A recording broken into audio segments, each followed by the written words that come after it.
नमस्कार दोस्तों, आप सभी का स्वागत है। दोस्तों आज जो है पर्यावरण अध्ययन का जो सीरीज है इसमें जो है हमारा छठवां जो है प्रैक्टिस सेट होगा। इसके पहले हम लोगों ने इस प्रैक्टिस सेट में यानी कि पर्यावरण अध्ययन का जो प्रैक्टिस सेट है उसको 5 प्रैक्टिस सेट हम लोगों ने डिस्कस कर चुका है और साथ ही साथ मनोविज्ञान का हम लोग प्रैक्टिस सेट और हिंदी के प्रैक्टिस सेट, इसी तरह से हम अभी जो है गणित के प्रैक्टिस सेटों को हम सॉल्व करेंगे और आपको जो है बहुत अच्छे से समझ में आएगा। सभी प्रैक्टिस सेट में यह ध्यान दीजिएगा कि 30 क्वेश्चन सभी में शामिल है। सभी ऑप्शन को भी हम डिटेल में उसको डिस्कस कर रहे हैं कि उससे जो भी क्वेश्चन आपको बन सकते हैं वो सॉल्व हो जाए। तो आइए स्टार्ट करते हैं इसको, यानी कि पर्यावरण अध्ययन का छठवां प्रैक्टिस सेट है। पहला क्वेश्चन है कि वायुदाब मापने वाला यंत्र किस नाम से जाना जाता है।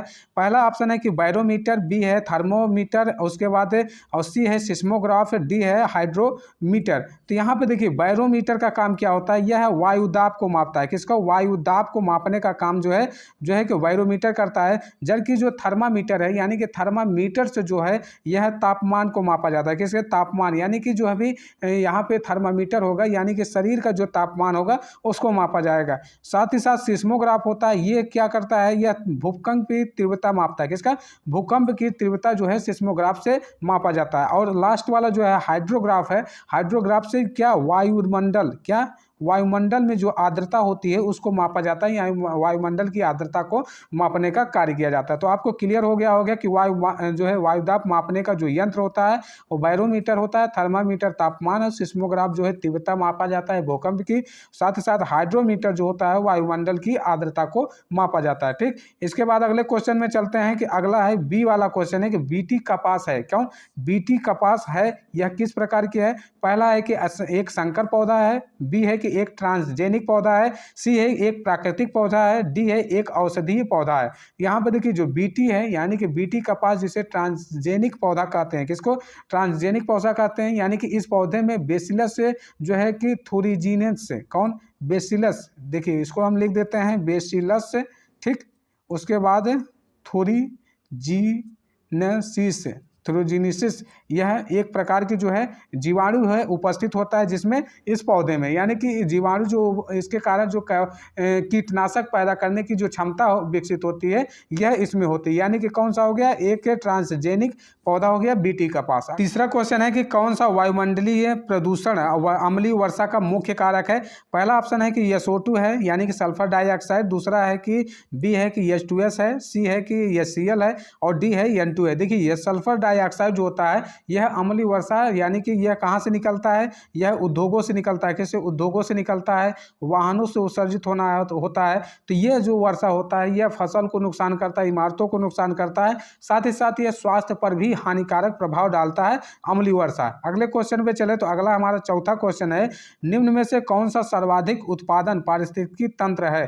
पहला है कि उष्णकटिबंधीय वर्षा वन, बी है टुंड्रा है, सी है सवाना है और डी है जो है मरुस्थल है। देखिए मरुस्थल जो है मरा हुआ प्रदेश, यहाँ पर जो है पारिस्थितिकी तंत्र उत्पन्न नहीं होता है, जबकि टुंड्रा प्रदेश में भी नहीं हो पाता है। और सबसे ज़्यादा जो है सर्वाधिक में उष्णकटिबंधीय का क्षेत्र होता है जो विषुवत रेखा के आसपास का क्षेत्र होता है, चाहे वह नॉर्थ में हो चाहे वह साउथ में जोन में हो, दोनों में जो है यह जो है वर्षा का जो है वर्षा वन होने का जो है कारण माना जाता है। यानी कि यहाँ पर जो है पर्याप्त वर्षा होती है, तापमान होने के कारण जो पारिस्थितिकी तंत्र है यहाँ पे उत्पन्न होती है, यानी कि यह आदर्श रूप से यह पारिस्थितिकी तंत्र यहाँ पे होती है।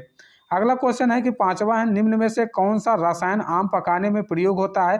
पहला है कि कैल्शियम कार्बोनेट है, बी है कि कैल्शियम हाइड्रोक्साइड है और सी है कैल्शियम कार्बाइड है, डी है कि कैल्शियम क्लोराइड। ठीक, तो देखिए आम पकाने या रसायन को जो पकाने के लिए, किसी भी फल को पकाने के लिए कैल्शियम कार्बाइड का प्रयोग किया जाता है। किसका? कैल्शियम कार्बाइड, जिसका फार्मूला होता है CaCO2। कौन सा? Ca और C2, कौन सा? CaC2 इसका फार्मूला होता है। तो यह एक प्रकार का रसायन होता है। कौन सा रसायन होता है? जो आम पकाने के लिए इसका प्रयोग होता है। साथ ही साथ इसमें एसिटिलीन गैस उत्सर्जित होती है, तो इसको आप नोट रखिएगा CaC2। कौन सा? CaC2। ठीक, अगला क्वेश्चन है कि छठवां है कि कौन सी बीमारी दूषित जल पीने से होती है। पहला है कि एड्स है, टाइफाइड है, एनीमिया है, टिटनेस है। देखिए दूषित जल पीने से जो है टाइफाइड बीमारी होती है। कौन सी? टाइफाइड बीमारी जो होती है यानी कि आंत की जो बुखार होती है वह एक प्रकार की जो है दूषित जल पीने से होती है। यानी कि दूषित जल अगर हम पीते हैं तो वहाँ पर जो है टाइफाइड नामक जो है एक बीमारी जो है उत्पन्न होगी। ठीक, अगला क्वेश्चन है 7वां है कि निम्नलिखित में से कौन सी ग्रीन हाउस गैस नहीं है। तो यहाँ पे 7वां में देखें तो पहला है कि CO2 है, ठीक, उसके बाद है N2O है, उसके बाद CO है, उसके बाद CH4 है। यानी कि देखिए सबका देखिए ग्रीन हाउस गैस कौन कौन सी है उसको पहले समझिए। पहला है जो है कि CO2 जिसे हम कार्बन डाइऑक्साइड कहते हैं, यह भी ग्रीन हाउस गैस है। N2O जिसे हम नाइट्रोजन ऑक्साइड कहते हैं, यह भी एक प्रकार की ग्रीन हाउस गैस है। CO2 जिसे कार्बन मोनोऑक्साइड कहते हैं, यह एक प्रकार की ग्रीन हाउस गैस नहीं है। जबकि CH4 जो होता है मीथेन, इसको भी हम जो है कि ग्रीन हाउस गैस के रूप में देखते हैं। एक गैस और है CFC। कौन? CFC जो है ये क्लोरोफ्लोरोकार्बन है, यह भी एक प्रकार की ग्रीन हाउस गैस है। तो यहाँ पे आपका नहीं वाला पूछा गया है, तो नहीं में C वाले जो है ऑप्शन है वह बिल्कुल सही है। अगला क्वेश्चन है कि 8वां है कि इनमें से कौन सी द्विबीजपत्री पौधा है। पहला है कि बांस है, केला है, गन्ना है, सरसों है। देखिए यहाँ पे अगर ध्यान दिया जाए, द्विबीजपत्री का मतलब क्या हो गया, यानी कि दो पत्ती वाला। कौन सा? दो पत्ती वाला पौधा, यानी कि जिसके पत्ती दो हैं, या कह सकते हैं जिसके दो दल हैं। कौन से? दो दल हैं। तो यहाँ पे देखें बांस है, केला है, गन्ना है, सरसों। सरसों में जो है, सरसों में, चना में, मटर में, ये सब, अरहर में, ये सब में जो है द्विबीजपत्री के अंतर्गत आते हैं। तो यहाँ पे जो है कौन सा पौधा है? डी वाला जो है ऑप्शन सही है। अगला क्वेश्चन है 9वां है कि पौधे में जल का अधिग्रहण किसके द्वारा होता है। पहला है कि जाइलम के द्वारा, बी है फ्लोएम के द्वारा, और सी है कैम्बियम के द्वारा। उसके बाद है डी है कि पैलेसेट। कौन सा? पहले सेट के द्वारा। ठीक, देखिए यहाँ पे सबसे पहले समझें कि जल का अधिग्रहण, यानी कि जो पौधा होता है उसको जल और खनिज की आवश्यकता होती है, यानी कि जल और पोषक तत्वों की आवश्यकता होती है। देखिए जल क्या है? जल मतलब जाइलम, आप इससे याद रखिए, जल से जल और जल से जाइलम। तो पौधों में जल का अधिग्रहण होगा जो जाइलम के द्वारा होगा। इसके बाद एक जो फ्लोएम बचता है, यानी फ्लोएम से यहाँ पे इसके पोषक तत्वों को मिलेगा, यानी कि जो इसके और भी खनिज तत्व जो जल इसको पौधे को मिलेंगे वह फ्लोएम के द्वारा मिलते हैं। तो यहाँ पे ए वाला जो है जल पूछा गया है, प्रश्न के हिसाब से देखा जाए तो जल जो है आपका जो है जाइलम जो है आपका सही आंसर होगा। अगला क्वेश्चन है कि 10वां है कि कौन सा प्रथम साहित्य स्रोत है। पहला ऋग्वेद है, दूसरा सामवेद है, यजुर्वेद है, उसके बाद जो है डी है कि अथर्ववेद। तो यहाँ पे प्रथम साहित्य जो है स्रोत पूछा है, जो प्रथम साहित्य स्रोत कौन सा है वह ऋग्वेद है। कौन सा? ऋग्वेद जो है प्राचीनतम एवं प्रथम ऋग्वेद, इसको प्रथम जो है ग्रंथ माना जाता है, प्रथम जो है इसको साहित्य माना जाता है। कौन सा? प्रथम साहित्य भी माना जाता है, यानी कि सर्वश्रेष्ठ जो है ऋग्वेद को है मुख्य देवता माना जाता है। किसका? यानी कि इंद्र का। किसका? इंद्र का सर्वश्रेष्ठ जो है ऋग्वेद को देवता माना जाता है। और इसमें जो है ऋग्वेद में जो है 10 मंडल है। कौन सा? 10 मंडल जो है पुरुष सूक्त के हैं। जबकि इसमें अगर ऋचाएं कभी पूछा जाए तो ऋचाएं जो होती हैं उसमें 1028 जो है सूक्त एवं 10 मंडल के तौर पे रखा जाता है, यानी 10 मंडल और 1000 जो है 28 जो है सूक्त कह सकते हैं इसके अंतर्गत है। ठीक, उसके बाद 11वां है कि वायुमंडल में जो है कि 99% भाग किन दो गैसों का विस्तार है। पहला है कि ओजोन है एवं ऑक्सीजन है, बी है ऑक्सीजन एवं नाइट्रोजन है, सी है कार्बन डाइऑक्साइड एवं ओजोन है, डी है आर्गन एवं ओजोन है। देखिए जो वायुमंडल है उसमें जो है कि आपका 99% जो 99% जो है यह ऑक्सीजन, साथ ही साथ कौन? नाइट्रोजन। कौन? ऑक्सीजन और नाइट्रोजन। ऑक्सीजन जो है 21% और नाइट्रोजन है 78%। कितना? 78% जो है नाइट्रोजन है, उसके साथ साथ ऑक्सीजन जो है 21% है। 1% में सभी गैसें आर्गन, नियान और जो है अक्रिय गैसें, जो भी गैस आती हैं वह 1% के अंतर्गत जो है आ जाती हैं। तो यहाँ पे जो है आपका हो जाएगा ऑक्सीजन और नाइट्रोजन, बी वाला जो है ऑप्शन बिल्कुल सही हो जाएगा। अगला क्वेश्चन है कि 12वां है कि पर्याप्त अध्ययन, यानी कि पर्यावरण अध्ययन क्या है। पर्यावरण अध्ययन में शैक्षिक भ्रमण का मूल उद्देश्य क्या होता है। पहला है कि बच्चों की ऊर्जा का विकसित करना, और बी है बच्चों के लिए प्रत्यक्ष अनुभव, और सी है सामाजिकरण को बढ़ावा देना, और डी है कि टीम भावना को बढ़ाना। पर्यावरण अध्ययन में जो शैक्षिक भ्रमण होता है, यानी शैक्षिक भ्रमण का जो मूल्य उद्देश्य होता है वह आपको क्या करता है, जो भ्रमण करता है यानी कि अवलोकन जो करता है वह प्रत्यक्ष अनुभव करता है। क्या करता है? प्रत्यक्ष अनुभव, यानी कि बी वाला जो ऑप्शन होगा वह बच्चों के लिए जो है सटीक होगा कि बच्चे के लिए प्रत्यक्ष अनुभव जो है, यानी कि भ्रमण के माध्यम से जो बच्चे होते हैं वह प्रत्यक्ष अनुभव करते हैं प्राकृतिक का। ठीक, प्राकृतिक का जो अनुभव करेंगे उससे उनको ज़्यादा सीख मिलेगी, ज़्यादा ज्ञान होगा। तो यहाँ पे बी वाला जो है ऑप्शन सही मान के चलेंगे। अगला है कि 13वां है कार्यकीय रूप से शुष्क मिट्टी की क्या विशेषता होती है। पहला है कि उसमें अधिक जल होना, और बी है कि पौधों को पर्याप्त जो है प्रकाश पर्याप्त नहीं मिलता, और सी है कि मिट्टी में लवण सांद्रता अधिक होगी, और डी है कि मिट्टी कठोर होती है। कौन? मिट्टी कठोर होती है। यहाँ पे 13 वाला अगर देखा जाए तो यहाँ पे मिट्टी में लवणता यानी कि सांद्रता अधिक होती है। किसका?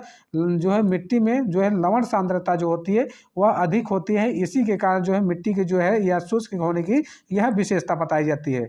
अगला क्वेश्चन है कि 14वां है कि सतत और व्यापक मूल्यांकन क्यों आवश्यक है। देखिए, सतत मतलब सतत यानी कि निरंतर चलने वाली प्रक्रिया, व्यापक मूल्यांकन हमेशा जो है कि उसके व्यापक मूल्यांकन से व्यवहारों का मूल्यांकन, सभी जो विद्यार्थियों का अनेक पक्षों का जो मूल्यांकन किया जाता है इस प्रकार का होगा। पहले ऑप्शन को देखते हैं कि विद्यार्थियों ने कितना नहीं सीखा सीखने के लिए, और दूसरा है कि शिक्षार्थी की प्रगति ठीक निरंतर ना बनाए रखने के लिए, और सी है निरंतर मूल्यांकन होते रहने से शिक्षार्थियों में परीक्षा का अनावश्यक भय नहीं होता है। डी है कि परीक्षा प्रणाली को महत्व देते हुए।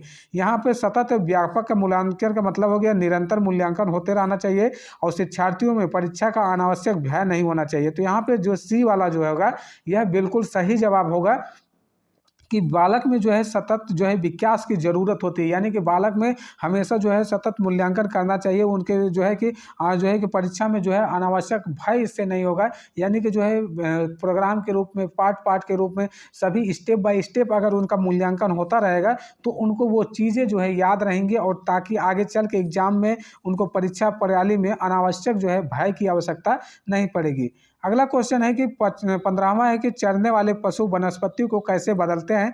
पहला है कि बीज जो है प्रकीर्णन द्वारा, बी है पर परागण द्वारा, और सी है चुनकर उसके चरना, उसके बाद डी है रोग फैलाकर। ठीक, देखिए यहाँ पर जो है पशु वनस्पति को कैसे बदलते हैं, कैसे बदलने का अर्थ है कि वहाँ पे दूसरी वनस्पति कैसे उगती है। तो यहाँ पे चुनकर चरना, यानी कि जब चुनकर, यानी कि जो जानवर होते हैं, जो गाय या भैंस होंगे, जो भी पशु होंगे, जो चरने वाले पशु होते हैं, वो क्या करते हैं कि पहले जो है जहाँ पर जो है किसी भी प्रकार की वनस्पति उगती है उसको जैसे कि चरते हैं, यानी कि हरे पेड़ पौधों के वनस्पति को जो अपने भोजन के रूप में उसको ग्रहण करते हैं वह वनस्पति को धीरे धीरे नष्ट कर देते हैं। तो नष्ट करने के बाद वहाँ पर जो है अलग से जो है कि अगली जो है वनस्पति, यानी कि नई उसके स्थान पर जो है वनस्पति उग जाती है। तो इस प्रकार कह सकते हैं कि चुनकर जो है वनस्पति को जो है वह बदल सकते हैं। ठीक, तो यहाँ पे अगला क्वेश्चन हो जाएगा आपका 16वां है कि निम्नलिखित में से कौन सा स्वस्थ अस्थियों के लिए आवश्यक है।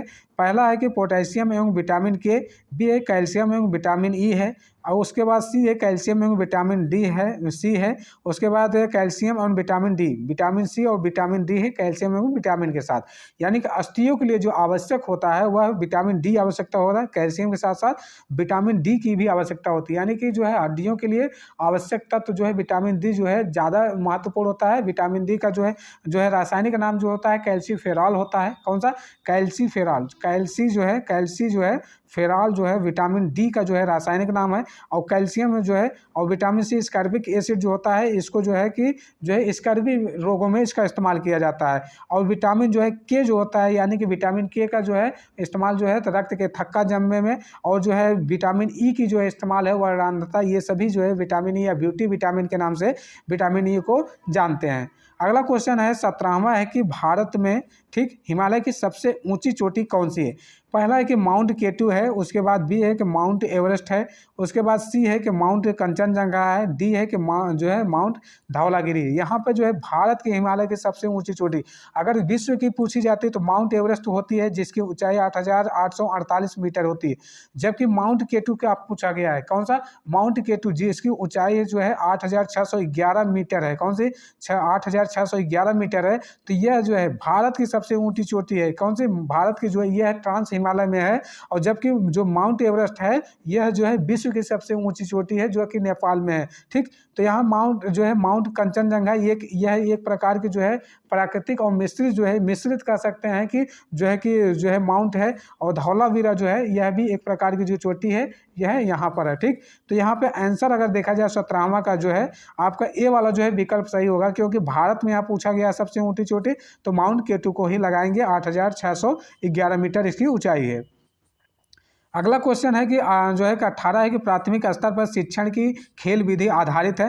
पहला है कि विकास के मनोवैज्ञानिक सिद्धांत पर, बी है कि शिक्षण के समाजी शास्त्रीय सिद्धांत, सी है शारीरिक शिक्षा कार्यक्रम के सिद्धांत, डी है शिक्षण विधि के सिद्धांत। देखिए प्राथमिक स्तर पर जो शिक्षण कार्य को होना चाहिए वह शिक्षण विधि के आधार पर होना चाहिए। किस पे? शिक्षण विधि के आधार पर, यानी प्राथमिक स्तर का जो विधि होगा, शिक्षण विधि में जो खेल विधि होती है यानी कि उस प्रकार की विधि जो है अपनानी चाहिए जिसका मुख्य उद्देश्य छात्रों में स्वाभाविक रूप से उसकी रुचि उत्पन्न करना है, यानी कि जो है कि बच्चा जो होता है वह शिक्षा जो है ग्रहण कर सके, उसमें ऑटोमेटिक जो है रुचि जो है जागृत हो। तो यह प्राथमिक स्तर पर जो खेल विधि का जो है यह सिद्धांत जो है आधारित होता है। अगला क्वेश्चन है कि 19 है कि वायुमंडल की सबसे निचली परत कौन सी होती है?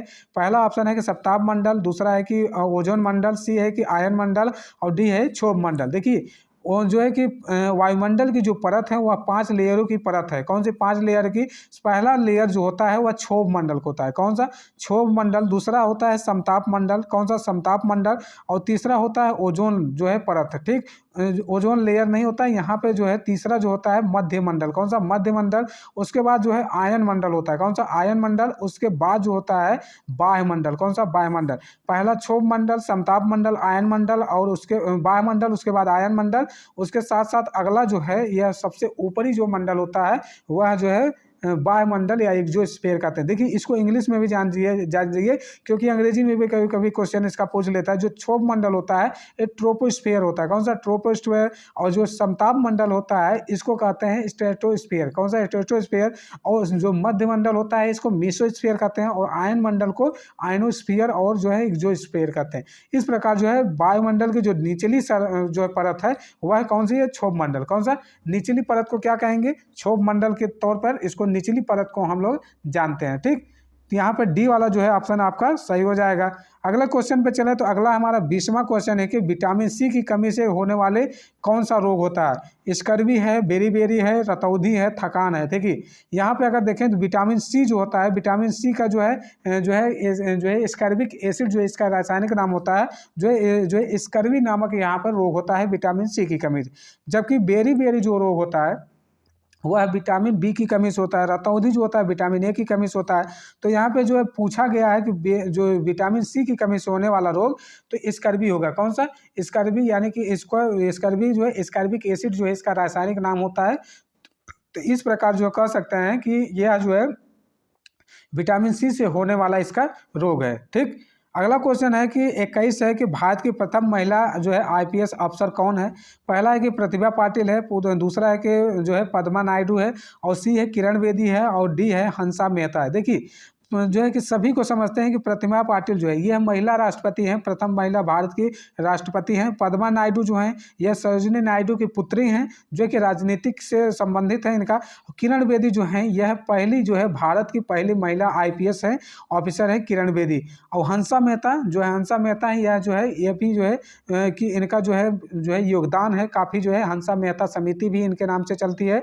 तो यहाँ पे जो है प्रश्न के हिसाब से देखें तो आईपीएस ऑफिसर जो है पूछा गया है तो किरण बेदी यहाँ पे ऑप्शन सही है। अगला क्वेश्चन है कि जो है 22 है कि असम का प्रसिद्ध एक सींग वाले गैंडा वाला वन्य जीव अभ्यारण्य कौन सा है? पहला एक मानस है, काजीरंगा है, गिर है, कान्हा, किसली है। ठीक है, देखिए असम का जो एक सींग वाला है वह काजीरंगा नेशनल पार्क। कौन सा? काजीरंगा जो है राष्ट्रीय उद्यान है। जबकि मानस जो है मानस में जो है असम में ही है। और गिर जो है गुजरात में एक एशियाई शेर के लिए जाना जाता है। जबकि कान्हा जो है मध्य प्रदेश में एमपी में, कहाँ पे? मध्य प्रदेश एमपी में जो है कान्हा जो है नेशनल पार्क है। तो इस प्रकार के अगर देखा जाए तो हमारा जो है 22 का जो है काजीरंगा जो है आपका सही होगा। अगला क्वेश्चन है 23 है निम्नलिखित में से कौन सा आग्नेय चट्टान का उदाहरण है? कौन सा आग्नेय चट्टान का कौन सा उदाहरण है? पहला है बेसाल्ट है, दूसरा है चूना पत्थर। कौन सा? चूना पत्थर है। और सी है स्लेट है, डी है ग्रेफाइट है। क्या है? ग्रेफाइट है। तो यहाँ पे अगर समझते हैं जो आग्नेय चट्टान होता है यानी कि आग्नेय चट्टान एक प्रकार की जो ज्वालामुखी निकलती है, यानी कि जो ज्वालामुखी निकलती है वहाँ का जो लावा होता है, यानी कि लावा का जमा होने से जो चट्टान यानी कि जो खनिज पदार्थ की अधिकता होती है उसको हम चट्टान के रूप में देखते हैं। तो चट्टान में क्या मिलेगा? ग्रेफाइट मिलेगा, साथ साथ बेसाल्ट मिलेगा, पेग्मेमाइट मिलेगा। तो यहाँ पे जो है उदाहरण होगा उसका क्या होगा? बेसाल्ट। क्या होगा? बेसाल्ट जो होगा इसका जो है सटीक आंसर माना जाएगा यानी कि आग्नेय चट्टान का। अगला क्वेश्चन है कि पृथ्वी के वातावरण की किस सतह में ओजोन परत पाई जाती है? कौन सी ओजोन परत? अभी हमने बताया कि वहाँ पे जो है पृथ्वी पे 5 लेयर है। 5 लेयर में पहला क्षोभ मंडल है, दूसरा जो है यह समताप मंडल है, समताप मंडल, जिसे क्षोभ मंडल को हम कहते हैं ट्रोपोस्फियर। कौन सा? ट्रोपोस्फियर कहेंगे। और जो है समताप मंडल है इसको स्ट्रेटोस्फियर कहेंगे, स्ट्रेटोस्फियर, ठीक। और उसके बाद जो है मध्य मंडल, उसके बाद आएगा जो है आपका जो चौथा मंडल होगा वह आयन मंडल, और पांचवा जो है बाह्य मंडल आएगा, बाह्य मंडल एक्सोस्फीयर कहते हैं, ठीक। तो देखिए ओजोन परत का निर्माण जैसे क्षोभ मंडल में नहीं होता है, यह समताप मंडल होता है, तो स्ट्रेटोस्फीयर इसका आंसर हो जाएगा। स्ट्रेटोस्फीयर में जो है ओजोन परत पाई जाती है, और ओजोन परत जो है आपके जो है पराबैंगनी किरणों को आने से रोकता है, तो यह ओजोन परत का जो है मुख्य कारण हो जाएगा। ओजोन परत जो होगी वहाँ के साथ साथ जो स्ट्रेटोस्फीयर होगा उसी लेयर में यानी कि उसी परत में जो है वायुयान भी उड़ाया जाता है, यानी कि समताप मंडल में या स्ट्रेटोस्फीयर में वायुयान का उड़ाया जाना भी संभव होता है। जबकि जो है कि क्षोभ मंडल जो होता है वहाँ पे बादल का निर्माण होता है, वर्षा होना, बादल का बनना जो है क्षोभ मंडल में है, ये ट्रोपोस्फीयर में, पहले वाले ऑप्शन, ठीक। तो यहाँ पे जो 24 है तो इसका जो है बी वाला जो है आंसर आपका सही हो जाएगा। 25वां क्वेश्चन है कि सिख धर्म के संस्थापक निम्न में से कौन है? पहला ऑप्शन है कि गुरु तेज बहादुर, बी है कि गुरु गोविंद, उसके बाद सी है कि गुरु अर्जुन देव, डी है कि गुरु नानक देव। देखिए यहाँ पे अगर सिख धर्म की बात करें तो गुरु नानक देव को जो है इनको संस्थापक के रूप में माना जाता है, यानी कि जो है सिख धर्म की स्थापना जो है गुरु नानक देव के द्वारा की गई थी। कह सकते हैं कि इनका जो जन्म हुआ था सिख गुरु नानक देव का, इनका जन्म जो है पंजाब में हुआ था। कहाँ पे? पंजाब में एक स्थान है तलवंडी। कौन सा? तलवंडी स्थान है, तलवंडी स्थान पे इनका जन्म हुआ था। यह जन्म जो है इनका 1469, कौन सा? 1469 में जो है यह कह सकते हैं गुरु नानक देव का 1469 में जो है तलवंडी जो है कि पंजाब में स्थान है, वहाँ पर इनका जन्म हुआ था। अगला क्वेश्चन देखें तो भूकंप की तीव्रता मापने का यंत्र कौन सा है? पहला है पीजियोग्राफ है, और बी है कि सिस्मोग्राफ है, डी है कार्डियोग्राफ है, और जो है कि डी जो वाला बैरोग्राफ है। कार्डियोग्राफ सी है, जो है डी है बैरोग्राफ। देखिए भूकंप की तीव्रता मापने का जो यंत्र होता है वह कौन सा होता है? सिस्मोग्राफ। कौन सा? सिस्मोग्राफ जो है इससे जो है भूकंप की जो है तीव्रता जो है मापन किया जाता है, तो यहाँ पे बी वाला जो है ऑप्शन सही होगा। जबकि कार्डियोग्राफ होता है इसके हृदय की मापन किया जाता है, और बैरोग्राफ जो होता है वह जो है आपका जो है वायुदाब का मापन करता है। किसको? वायुदाब का जो है मापन करता है, वह जो है बैरोग्राफ होता है, ठीक। अगले क्वेश्चन पे चले तो अगला हमारा क्वेश्चन है 27 क्वेश्चन है कि दक्षिणी गोलार्ध का सबसे लंबा दिन किस दिन होता है? कौन सा? दक्षिणी गोलार्ध का पहला है 21 मार्च है, ठीक। उसके बाद 21 जून है, फिर उसके बाद 23 सितंबर है, और 22 दिसंबर। देखिए यहाँ पर जो है कौन सा? दक्षिणी गोलार्ध, इस तरह का गोलार्ध होता है। गोलार्ध में एक जो है नॉर्थ होगा, एक साउथ होगा, यानी कि उत्तरी गोलार्ध और दक्षिणी गोलार्ध। उत्तरी गोलार्ध में जो है कि दो रेखाएं जो है होंगी, एक होगा एक 23.5 डिग्री पे, एक साढ़े जो है 66 डिग्री पे। कौन सा? 23.5 डिग्री पे, और एक होगा 66.5 डिग्री पे। एक जो है जो दक्षिणी गोलार्ध में होगा वो भी 23.5 डिग्री और 66.5 डिग्री पे दो रेखाएं होंगी, ठीक। देखिए दक्षिणी गोलार्ध में जो होगा वह कौन सी रेखा होगी, और उत्तरी गोलार्ध में होगा वह कौन सी रेखा होगी, ठीक। पहले समझिए इसको, जो है कि यह जो है 0 डिग्री यह है जो है वह विषुवत रेखा जो है। कौन सी? 0 डिग्री जो रेखा है वह विषुवत रेखा है। जबकि यहाँ पे ऊपर जाएंगे आप, जब ऊपर जाएंगे तो ऊपर जाने पे आपको कौन सी जो है कर्क रेखा मिलेगी, ठीक। और नीचे जाएंगे तो आपको मकर रेखा मिलेगी। कौन सी? मकर रेखा जो है, मकर रेखा, और ऊपर जाएंगे तो कर्क रेखा, यानी कि ऊपर जो है नॉर्थ में कर्क रेखा और साउथ में जाएंगे तो मकर रेखा।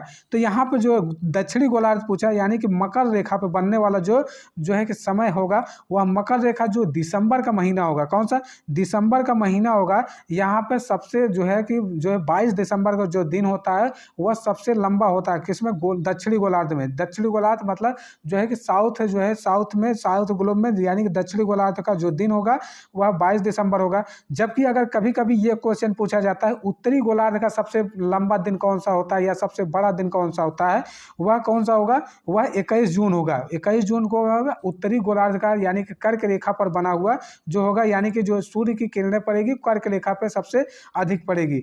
और जो है 21 मार्च जो होता है और 23 दिसंबर, 21 मार्च और 23 दिसंबर की सूर्य की किरणें डायरेक्ट विषुवत रेखा पे पड़ती है। तो यहाँ पे जो है 21 मार्च और 23 से जो है सितंबर की जब दिन होता है वह दिन और रात दोनों बराबर होता है। कौन सा? 21 मार्च और 23 से जो है सितंबर को आपको ध्यान में रखना है कि 23 मार्च ठीक जो है 23 सितंबर और 21 मार्च का जो दिन होगा वह दिन और रात दोनों बराबर होगा। 21 जून का जो है सबसे लंबा दिन होगा किसमें? वह कर्क रेखा का होगा, जबकि 22 दिसंबर का जो होगा वह मकर रेखा का होगा। तो यहाँ पे जो दक्षिणी गोलार्ध पूछा है तो 22 दिसंबर होगा, तो हमारा डी वाला जो है ऑप्शन बिल्कुल सही होगा। तो दक्षिणी गोलार्ध में कौन है?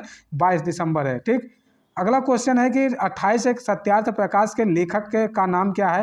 पहला के स्वामी दयानंद सरस्वती है, बी है स्वामी विवेकानंद है, सी है राजा राम मोहन राय है और डी है मदन मोहन मालवीय। कौन है? मदन मोहन मालवीय। देखिए अगर सबसे ज़्यादा ध्यान से समझा जाए तो सत्यार्थ प्रकाश जो है, सत्यार्थ प्रकाश का जो लेखक है वह लेखक कौन है? स्वामी दयानंद सरस्वती। कौन? स्वामी दयानंद सरस्वती जो है कि सत्यार्थ प्रकाशन के यानी कि सत्यार्थ प्रकाश जो के लेखक है। ठीक, तो इन्होंने क्या दिया था उसकी बम्बई में जो है आर्य समाज की स्थापना जो है स्वामी दयानंद सरस्वती के द्वारा किया गया था। किसमें? 1875 में। ये भी एक पॉइंट आप नोट कर सकते हैं कि स्वामी दयानंद सरस्वती के द्वारा 1875 में जो है बम्बई में जो है आर्य समाज की स्थापना की गई थी।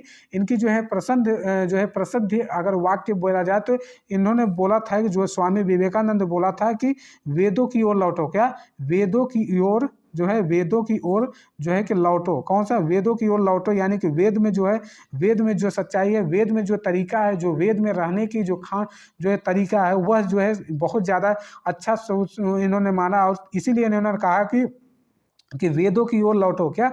वेदों की ओर लौटो, इनका जो है मुख्य और प्रसिद्ध वाक्य इसको माना जाता है। तो यहाँ पे आपका आंसर जो हो जाएगा सत्यार्थ प्रकाश का जो है दयानंद सरस्वती। ठीक, अगला क्वेश्चन देखें तो अगला है कि 29वां है कि बिहू भारत के किस राज्य का लोक नृत्य है?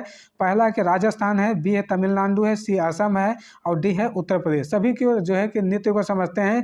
पहला राजस्थान जो होता है इसका जो है लोक नृत्य जो है इसको घूमर है। कौन सा? घूमर जो है सबसे फेमस जो है लोक नृत्य राजस्थान का माना जाता है।